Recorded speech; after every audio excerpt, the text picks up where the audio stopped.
dënojmë dhunën, respektojmë të drejtën e çdo njeriu për protest, natyrisht ne mbështesim absolutisht investimet e huaja, ne respektojmë dhe mbështesim të drejtën e pronarëve në çdo metër katror, sikundër të gjitha standardet e kërkuara në zhvillimin e zonave të peizazhit natyror ose dhe zonat tjera të mbrojtura, të cilat janë tashmë të njohura, ne mendojmë, kërkojmë që ato të respektohen.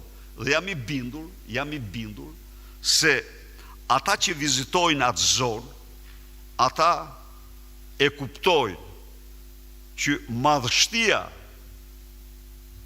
e vërtet e zhvillimit të asaj zone qëndron në respektimin e peizazhit. Po, respektimi i peizazhit në kupton të ruash një për një, pemë, bimt, të marrish masat, mos shqetësosh habitatin, gjerë dhe në krijime të sipërfaqeve ekuivalente të habitateve në zonat tjera.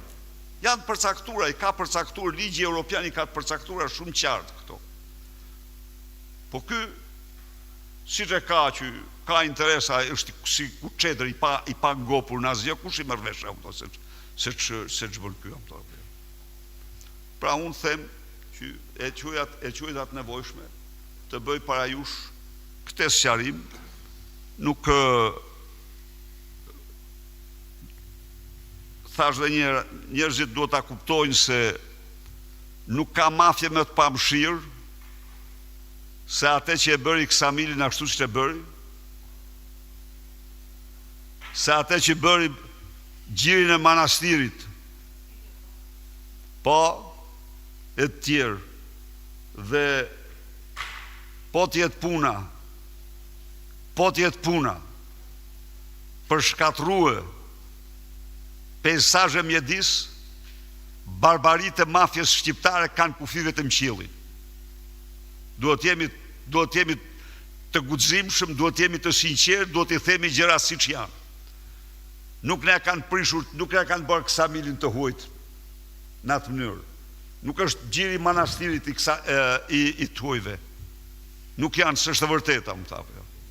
Urdhë, kudo. Ne këto kisha, kurse përsa i përket atyre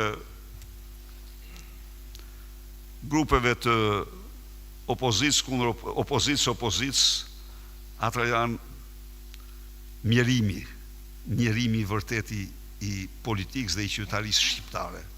Nuk do t'ja u varim fare. Faleminderit.